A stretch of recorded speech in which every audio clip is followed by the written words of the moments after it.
Uma boxeadora arrogante forçou uma jovem negra brasileira a lutar para humilhá-la nos Estados Unidos. O que aconteceu em seguida foi inacreditável. "Olha só o que temos aqui", debochou Verônica Azevedo, apontando para a garota de 18 anos que acabava de entrar na academia de luxo em Manhattan. Parece que alguém se perdeu a caminho da academia do bairro. O som dos socos nos sacos de pancada pesados parou de repente. Todos os olhos se voltaram para Clara Silva, que segurava uma mochila de ginástica gasta e calçava tênis velhos. Sua pele escura contrastava com a brancura impecável do ambiente exclusivo, onde as mensalidades custavam mais que 3 salários mínimos. Verônica Azevedo, campeã mundial de boxe feminino por 2 anos seguidos, era conhecida não só pelos seus punhos letais, mas pela língua ainda mais afiada. Aos 26 anos, ela havia construído uma carreira baseada em provocações nas redes sociais e declarações polêmicas que geravam milhões de visualizações. Sua última postagem no Instagram já tinha 500 mil de curtidas. Uma foto dela exibindo os músculos com a legenda: "Quando você é naturalmente superior, não precisa fingir que é igual." "Desculpa", Clara murmurou, checando o endereço em seu celular com a tela trincada. "Eu pensei que aqui era o programa de bolsa para jovens." A risada de Verônica ecoou pela academia como uma buzina irritante. "Programa de bolsa? Querida, isso aqui não é um projeto social. Treinamos atletas de verdade, não experimentos sociais." Clara Silva havia chegado aos Estados Unidos há apenas 6 meses, trazendo consigo os sonhos de uma família brasileira que havia economizado cada centavo para lhe dar uma chance. Ela trabalhava 16 horas por dia limpando escritórios para pagar um quarto que dividia com outras 3 pessoas no Bronx. O programa de bolsa era sua única chance de treinar em um lugar decente. "O programa existe", disse uma voz firme. Tomé Ribeiro, um treinador veterano e dono da academia, saiu de seu escritório com uma pasta na mão. "E Clara Silva está na lista de aprovados." Verônica revirou os olhos dramaticamente. "Sério, Tomé? Você vai transformar minha academia em uma ONG? Meus patrocinadores não vão gostar nada disso." "Seus patrocinadores pagam por resultados, não pela sua opinião sobre quem treina aqui", Tomé respondeu secamente. Mas Verônica não havia terminado. Ela se aproximou de Clara com um sorriso que parecia mais uma ameaça. "Sabe de uma coisa? Já que você quer tanto treinar com os grandões, que tal provarmos se você realmente merece estar aqui?" A academia ficou em silêncio. Todos sabiam o que viria a seguir. "Um treino amigável", Verônica continuou, saboreando cada palavra. "Você contra mim, 3 rounds. Se você aguentar, pode ficar. Se não..." Ela fez um gesto de desprezo com a mão. Clara sentiu o peso do olhar de todos. Ela sabia que era uma armadilha, uma humilhação pública projetada para quebrar seu espírito antes mesmo de começar. Mas havia algo em seus olhos, uma chama que Verônica não conseguiu identificar, que permaneceu inabalável. "Eu aceito", Clara disse calmamente. Verônica franziu a testa, esperando lágrimas ou súplicas. "Você tem certeza? Porque quando eu terminar com você, você vai questionar se vale a pena sonhar tão alto." "Tenho certeza", Clara repetiu. E pela primeira vez desde que havia chegado, ela sorriu. O que Verônica Azevedo não sabia era que estava prestes a descobrir o porquê. Nas comunidades carentes do Rio de Janeiro, Clara Silva era conhecida por um apelido bem específico: Relâmpago. E como todo relâmpago, ela só mostrava seu verdadeiro poder quando a tempestade chegava. Enquanto Verônica já planejava como transformar a humilhação em conteúdo viral para suas redes sociais, Tomé Ribeiro observava o brilho determinado nos olhos de Clara e sentia um arrepio familiar, o mesmo que sentia quando reconhecia um talento verdadeiramente especial, disfarçado de aparente vulnerabilidade. Se essa história de preconceito e determinação está te tocando, não se esqueça de se inscrever no canal, porque o que aconteceu naqueles 3 rounds foi tão inesperado que até hoje as pessoas se perguntam como uma jovem comum do Bronx conseguiu reescrever as regras de um esporte dominado pela elite. A notícia do treino amigável se espalhou pela academia como fogo em palha. Em menos de 1 hora, vários boxeadores, treinadores e até alguns jornalistas esportivos estavam a caminho. Verônica Azevedo contra uma desconhecida brasileira. Prometia ser o tipo de entretenimento cruel que as redes sociais adoravam consumir. 3 rounds, luvas de 16 onças, Tomé Ribeiro estabeleceu, tentando amenizar o massacre iminente. Sem apostas, sem transmissão ao vivo, apenas um treino. Verônica riu. Tomé, relaxa, vai ser rápido. Provavelmente nem chega ao segundo round. Ela já estava gravando stories no Instagram, narrando para seus 2 milhões de seguidores. Gente, vocês não vão acreditar no que está acontecendo aqui. Uma menina qualquer quer me desafiar. Vou dar a ela uma lição de humildade que ela nunca vai esquecer. Os comentários começaram a pipocar. Destrói ela, Verônica. Essa gente precisa conhecer seu lugar. Mostra a eles por que você é a rainha. Enquanto Verônica se baseava na atenção, Clara seguia em silêncio para o vestiário. Suas mãos não tremiam. Elas nunca tremiam antes de uma luta, mas seu coração estava acelerado com uma mistura de raiva controlada e memórias dolorosas que ela tentava manter enterradas. Tomé a seguiu. Clara, você não precisa fazer isso. Sei que o programa de bolsa é importante, mas não vale a pena se machucar pela arrogância dela. Não vou me machucar, Clara respondeu calmamente, testando as luvas emprestadas. Ela é campeã mundial há 2 anos. Tem técnica profissional, poder de nocaute, experiência, e eu tenho algo que ela jamais terá, Clara interrompeu, olhando diretamente nos olhos do treinador veterano. Tomé franziu a testa. O que seria? Fome. A palavra ecoou no vestiário modesto. Tomé Ribeiro havia treinado centenas de atletas ao longo de 30 anos, mas raramente ouvira essa palavra dita com tanta convicção. Havia algo nos olhos de Clara, uma intensidade que ele havia reconhecido apenas em verdadeiros predadores do ringue. Me diz uma coisa, Tomé disse, sentando-se ao lado dela. Por que você aceitou? Por que não simplesmente ignorar as provocações dela? Clara fechou os olhos por um momento. As lembranças vieram à tona. As ruas do Rio. Os gritos de sua mãe, pedindo para ela parar de brigar. A sensação dos punhos conectando com precisão cirúrgica. O apelido Relâmpago, sussurrado com medo e respeito nas comunidades. Porque eu já vivi essa história antes. Ela finalmente disse. Pessoas como a Verônica acham que podem nos quebrar com palavras, com desprezo, com a certeza de que somos inferiores. Mas elas se esquecem de uma coisa importante. O que seria? Quem cresce lutando para sobreviver não luta só por esporte, luta para existir. Tomé sentiu um arrepio na espinha. Havia algo de profético nessas palavras, como se Clara estivesse revelando não só sua motivação, mas profetizando o destino de Verônica. Lá fora, Verônica continuava sua performance para as câmeras do celular. Olha o que essa garota está vestindo, ela debochou, apontando para os tênis gastos de Clara deixados no vestiário. Aposto que ela nunca nem pisou em um ringue de verdade. Provavelmente aprendeu a boxear assistindo YouTube. Risadas ecoaram pela academia, mas alguns dos boxeadores mais experientes permaneceram em silêncio. Havia algo na postura de Clara, na maneira como ela havia aceitado o desafio sem hesitação, que despertava uma cautela instintiva. Marcos Santos, um ex-campeão de peso médio que agora treinava na academia, sussurrou para seu parceiro de treino. Cara, não sei não. Já vi essa calma antes. Às vezes, os quietos são os mais perigosos. Verônica, no entanto, estava muito mergulhada em sua própria arrogância para notar os sinais de alerta. Sabe qual é o problema de gente de país de terceiro mundo? Ela continuou para as câmeras. Eles confundem desespero com habilidade. Acham que só porque a vida é dura, automaticamente sabem lutar. Clara emergiu do vestiário naquele exato momento, vestindo um short simples e uma regata que revelava braços surpreendentemente definidos para alguém que supostamente nunca havia treinado a sério. Seus movimentos eram fluidos, econômicos, como um felino se preparando para atacar. Pronta para aprender? Verônica perguntou sarcasticamente. Sempre, Clara respondeu. O que Verônica Azevedo não sabia e jamais poderia imaginar era que Clara Relâmpago Silva havia começado a lutar aos 8 anos nas ruas do Rio, não por esporte ou diversão, mas porque era aquilo ou passar fome. Aos 12, ela já vencia meninos 3 anos mais velhos em lutas clandestinas que rendiam o suficiente para manter sua família viva por mais uma semana. Aos 16, havia se tornado uma lenda local, não por sua brutalidade, mas por sua estranha habilidade de antecipar movimentos e contra-atacar com a velocidade de um raio, daí o apelido que carregava como uma cicatriz de honra. Quando finalmente conseguiu seu visto para os Estados Unidos, ela jurou para si mesma que nunca mais pisaria em um ringue. Mas algumas promessas são feitas para serem quebradas quando a dignidade está em jogo. Tomé ajustou as luvas de Clara, notando algo que o surpreendeu. Suas mãos estavam perfeitamente relaxadas, mas seus músculos tinham a densidade de alguém que havia treinado a vida inteira. Clara, posso te perguntar uma coisa? Claro, você realmente nunca lutou antes? Clara sorriu pela primeira vez desde que havia chegado à academia. Um sorriso pequeno, quase imperceptível. imperceptível, mas que carregava segredos capazes de reescrever toda a situação. Defina, ela respondeu. Naquele momento, enquanto Verônica continuava sua performance para as redes sociais e os espectadores apostavam mentalmente em quanto tempo a amadora duraria, algo extraordinário estava prestes a acontecer. Porque às vezes, quando subestimamos alguém com base em aparências e preconceitos, descobrimos que os verdadeiros predadores são exatamente aqueles que aprenderam a camuflar sua força até o momento exato de revelá-la. Enquanto Verônica Azevedo continuava sua campanha de humilhação nas redes sociais, já havia postado 17 stories debochando da amadora brasileira. Algo completamente diferente acontecia nos bastidores da academia. Tomé Ribeiro havia decidido investigar Clara Silva mais a fundo. 30 anos treinando boxeadores o haviam ensinado que a verdadeira força raramente grita. E havia algo naquela jovem que desafiava toda a lógica. Suas mãos não tinham calos de iniciante. Seus reflexos eram rápidos demais. E, acima de tudo, sua calma era antinatural para alguém prestes a enfrentar uma campeã mundial. Clara, Tomé chamou quando ela terminou de ajustar as luvas. Posso ver você fazer alguns movimentos básicos? Só para eu ter uma ideia do seu nível. O que aconteceu nos 5 minutos seguintes fez Tomé questionar tudo o que pensava saber sobre talento natural. Clara se movia pelo ringue com uma fluidez que parecia desafiar a gravidade. Seus socos no saco de pancada tinham uma precisão cirúrgica que ele só havia visto em lutadores com décadas de experiência. Meu Deus, Tomé murmurou para si mesmo. Quem é essa garota de verdade? Nesse momento, a porta da academia se abriu e alguém entrou que fez Clara congelar completamente. Era Antônio Silva, um homem de 50 anos com as mãos calejadas e olhos que haviam visto muito. Seu tio, que havia voado de Miami assim que soube da luta através de um primo em comum. Relâmpago, Antônio disse simplesmente. O apelido ecoou pela academia como um tiro. Alguns dos boxeadores mais velhos franziram a testa, como se tentassem se lembrar de onde haviam ouvido aquele nome antes. Tio Antônio, o que você está fazendo aqui? Clara perguntou, sua voz traindo seu nervosismo pela primeira vez. Vim ver se minha sobrinha perdeu completamente o juízo. Ele respondeu com um sotaque brasileiro carregado. Achei que tínhamos combinado que aqueles dias ficaram para trás. Tomé se aproximou intrigado. Vocês dois se conhecem? Antônio olhou para Tomé com a expressão de quem decide quanta verdade revelar. Conheço essa garota desde os 8 anos e posso te garantir que Verônica Azevedo não faz a menor ideia do que está prestes a enfrentar. Enquanto essa conversa acontecia no canto do ringue, Verônica estava do outro lado da academia gravando mais conteúdo para o TikTok. Gente, olha isso, ela sussurrou para a câmera. Ela trouxe até a família para ver ela ser humilhada. Que fofo, né? Vão ter muito o que consolar ela depois. Os comentários em suas postagens haviam explodido. Verônica vai destruir essa garota. Ensina a ela a não se meter com americanas. Mostra a ela o que é boxe de verdade. Antônio observou Verônica por alguns segundos. Depois balançou a cabeça com nojo. Arrogante. Justamente o tipo que a Relâmpago costumava... Bem, digamos que ensinava humildade nas ruas do Rio. Tio, por favor, Clara implorou. Não conte a ninguém. Não quero que ninguém saiba. Saber o quê? Perguntou Tomé, ficando mais curioso. Antônio suspirou profundamente. Tomé, posso te chamar assim? Você parece um homem decente. Então, vou te contar algo que pode mudar sua perspectiva sobre essa luta. Ele apontou para Clara, que agora treinava sozinha no canto. Aquela garota ali foi considerada a melhor lutadora de rua que o Rio de Janeiro já produziu. Lutadora de rua? Tomé repetiu. Aos 12 anos, ela vencia homens 3 vezes o seu tamanho. Aos 15, tinha uma reputação que fazia bandidos a respeitarem. Relâmpago Silva não era só um apelido, era um aviso. Antônio fez uma pausa. Ela parou de lutar quando conseguiu o visto para vir para cá. Jurou que nunca mais pisaria em um ringue. Tomé olhou para Clara com novos olhos. Então por que ela aceitou lutar com a Verônica? Porque, Antônio disse, algumas pessoas confundem bondade com fraqueza. E a Relâmpago nunca tolerou ser subestimada por sua cor, seu gênero ou sua origem. Do outro lado da academia, Verônica havia terminado mais uma série de posts debochando de Clara e agora falava falava com seu empresário ao telefone. Rafael, isso aqui vai viralizar. Uma campeã mundial contra uma amadora. É o tipo de conteúdo que os patrocinadores amam. Domínio total. Só não machuque ela muito, Verônica, disse a voz do empresário pelo viva voz. Não queremos processos por lesão corporal. Verônica riu alto. Rafael, relaxa. Vai ser tão rápido que ela nem vai ter tempo de se machucar. Sério. Antônio ouviu essa conversa e seus olhos se estreitaram. Tomé, posso te dar um conselho? Aposte no relâmpago. Por quê? Porque Verônica Azevedo pode ser uma campeã mundial, mas ela nunca lutou para sobreviver. Ela nunca enfrentou alguém que aprendeu que perder significa não comer. Relâmpago não está aqui para parecer bonita. Ela está aqui para provar um ponto. Nesse momento, Clara se aproximou deles, suor escorrendo pelo rosto após seu intenso treino. Tio Antônio, o que você está contando para o Tomé? A verdade, menina, que você não é a vítima indefesa que essa americana pensa que é. Clara olhou ao redor da academia, percebendo que alguns dos outros boxeadores agora a observavam com curiosidade e respeito renovados. Tio, eu realmente não quero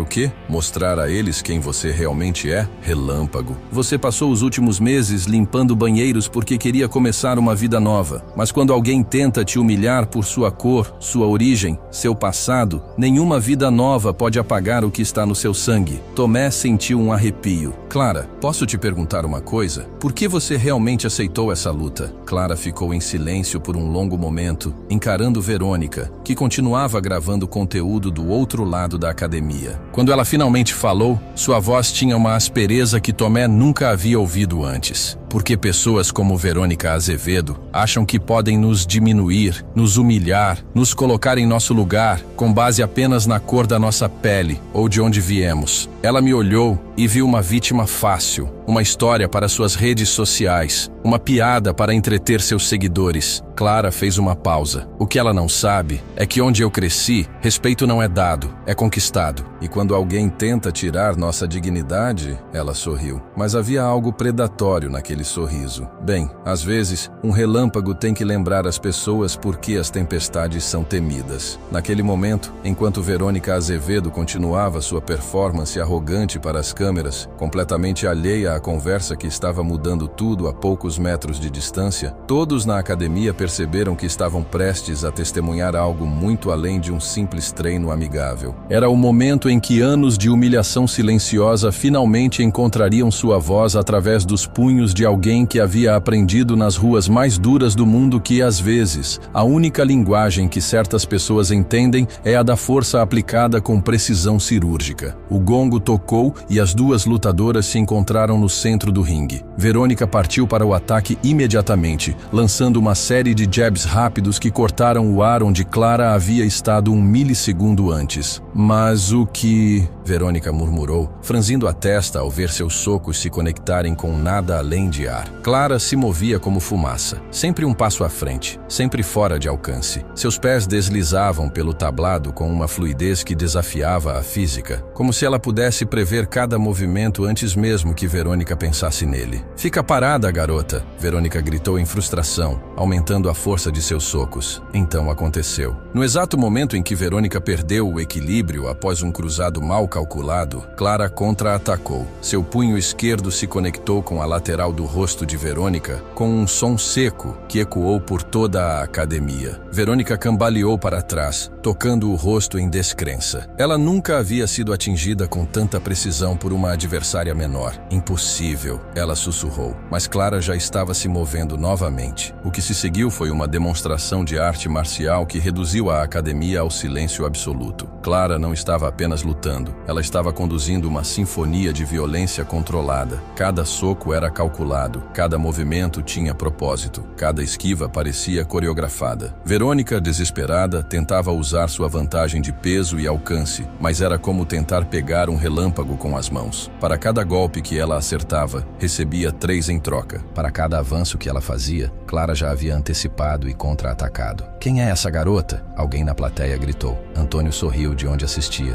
"Clara Relâmpago Silva", ele murmurou orgulhosamente. O momento da verdade veio no segundo round.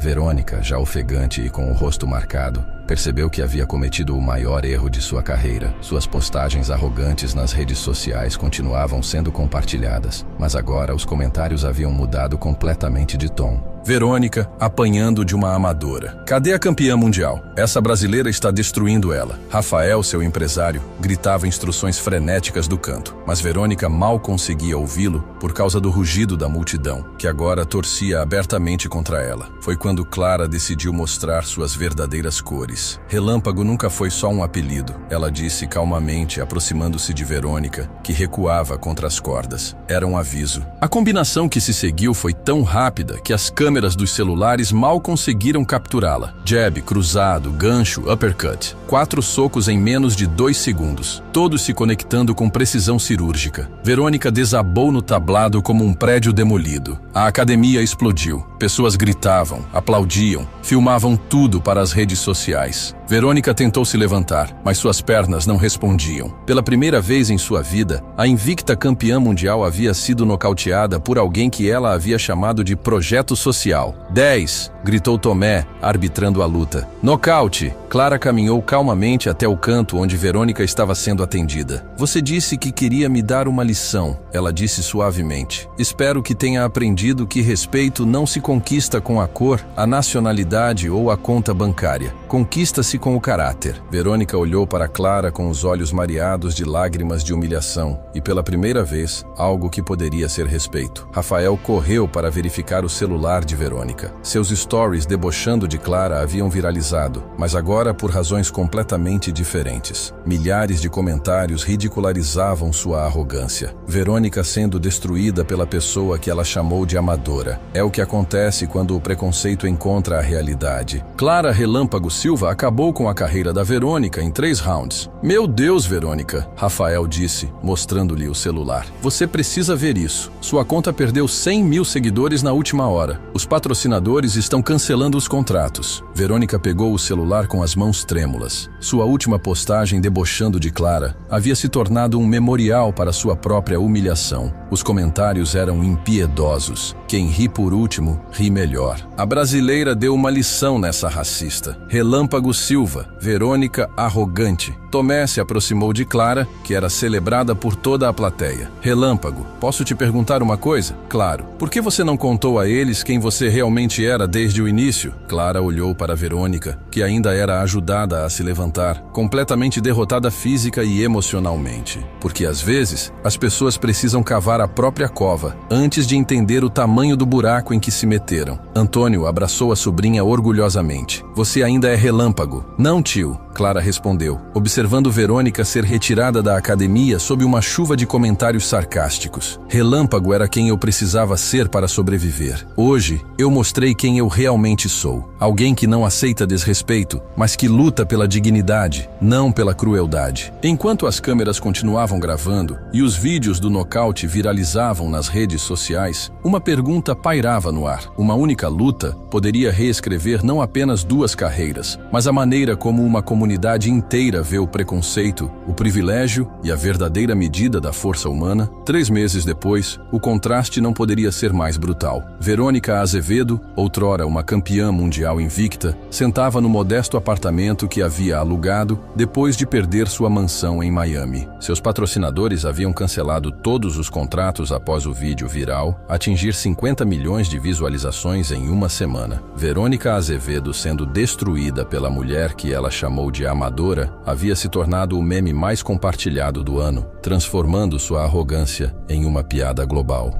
Nike, Adidas, Gatorade, todas as marcas que antes pagavam milhões por sua imagem, agora se recusavam até a retornar suas ligações. Rafael, seu ex-empresário, havia sido claro em sua última conversa. Verônica, você não entende. Não é só a luta que você perdeu, é quem você se mostrou ser. Ninguém quer associar sua marca a preconceito e arrogância. Enquanto isso, do outro lado do país, Clara Silva assinava seu primeiro contrato profissional com a Golden Gloves Promotions. O valor, $2 milhões apenas pelas 3 primeiras lutas, com uma cláusula de renovação que poderia chegar a 50 milhões se ela mantivesse o desempenho. Clara Relâmpago Silva havia se tornado não apenas um fenômeno esportivo, mas um símbolo de resiliência. Marcas que valorizavam a autenticidade e a superação de adversidades faziam fila para patrociná-la. A Under Armour lançou uma linha inteira inspirada em sua história, Conquistado, não dado. Tomé Ribeiro estava no escritório da academia quando recebeu uma ligação inesperada. Alô, Tomé, aqui é da ESPN. Queremos fazer um documentário sobre como você descobriu a Relâmpago Silva. Eu não descobri nada, Tomé respondeu honestamente. Ela sempre soube quem era. Só precisou de alguém para respeitá-la antes de ver seus punhos em ação. A transformação da academia também havia sido dramática. O programa de bolsa, antes uma iniciativa modesta, agora recebia doações de todo o país. Jovens de comunidades carentes chegavam diariamente, inspirados pela história de Clara. A lista de espera tinha mais de 500 nomes. Antônio Silva visitava sua sobrinha regularmente, sempre com o mesmo orgulho brilhando em seus olhos. Lembra o que eu disse sobre a fome? Ele perguntou durante uma de suas visitas. Você prova que não é sobre de onde viemos, mas sobre o fogo que carregamos por dentro. Verônica, por sua parte, havia tentado várias vezes se reinventar. Criou um canal no YouTube pedindo desculpas, mas os comentários eram impiedosos. Tentou voltar ao boxe, mas nenhum grande promotor aceitava suas condições. Suas economias evaporaram rapidamente sem a renda dos patrocínios. Em uma entrevista desesperada para um podcast de terceira categoria, Verônica finalmente disse a palavra que deveria ter dito meses antes. Eu estava completamente errada. Clara Silva não era apenas uma lutadora excepcional. Ela era uma pessoa que eu deveria ter respeitado desde o início. Meu preconceito me cegou para a grandeza dela. Mas a internet tem memória longa. O clipe se tornou um meme novamente. Verônica tentando se desculpar depois de perder tudo. Clara, ao saber da entrevista, mostrou à classe que sempre a diferenciou. Não tenho raiva dela, ela disse durante uma entrevista para a revista Sports Illustrated. A raiva consome quem a carrega. Prefiro usar minha energia construindo pontes para outras jovens como eu. Sua fundação, Sonhos Relâmpago, já havia ajudado 300 jovens de comunidades carentes a obter bolsas de estudo e oportunidades esportivas. A primeira academia da fundação seria inaugurada no Rio de Janeiro, na mesma comunidade onde ela havia descoberto que seus punhos poderiam ser mais do que armas para a sobrevivência. Durante a cerimônia de abertura, transmitida ao vivo para o mundo todo, Clara segurou o microfone com as mesmas mãos que haviam nocauteado uma campeã mundial. Essa história não é sobre vingança, ela disse, sua voz ecoando pelos alto-falantes. É sobre dignidade. É sobre provar que respeito não se conquista com privilégio, mas com caráter. A plateia explodiu em aplausos, mas ela não havia terminado. Verônica Azevedo me deu o maior presente de sua vida. Ela me subestimou. E quando alguém te subestima, você tem uma escolha. Pode deixar que isso te destrua ou pode usar isso como combustível para se tornar imbatível. Tomé Ribeiro, assistindo da primeira fila, enxugou uma lágrima discreta. Ele havia treinado campeões por décadas, mas nunca havia visto ninguém transformar humilhação em inspiração com tanta elegância. Meses depois, quando Clara Relâmpago Silva se tornou a campeã mundial unificada, nocauteando sua oponente no mesmo segundo round em que havia vencido Verônica, a primeira pessoa que ela agradeceu em seu discurso não foi seu treinador, nem sua família. Eu quero agradecer a todas as pessoas que tentaram me diminuir, me humilhar e me colocar no meu lugar. Vocês me ensinaram que o verdadeiro poder não vem de onde nascemos, ou da cor da nossa pele. Ele vem de uma recusa absoluta em aceitar que os outros definam nossos limites. Verônica Azevedo assistiu àquela luta na televisão em seu apartamento alugado, sozinha. Quando o árbitro levantou a mão de Clara, declarando-a a nova campeã mundial, Verônica finalmente entendeu a diferença entre talento e grandeza. Uma pessoa pode nascer com talento, mas a grandeza é forjada na fornalha da adversidade. Clara Silva não havia apenas vencido uma luta naquela academia de Manhattan. Ela havia reescrito as regras sobre o que significa ser forte, sobre o que significa merecer respeito e, o mais importante, sobre como a melhor vingança não é destruir seu inimigo, é se tornar tudo o que eles disseram que você nunca poderia ser. E enquanto Clara Relâmpago Silva brilhava nos holofotes do sucesso global, provando que algumas tempestades não destroem, elas purificam e fortalecem, uma lição ecoava para qualquer pessoa que já foi subestimada, humilhada ou diminuída. Nunca deixe que ninguém defina seus limites com base em preconceitos. A maior vitória é provar que eles estavam completamente errados sobre quem você realmente é. Se essa história de transformação e justiça tocou seu coração, não se esqueça de se inscrever no canal para mais histórias que provam que, às vezes, ser subestimado é exatamente a vantagem que precisamos para reescrever nossa própria história de forma espetacular.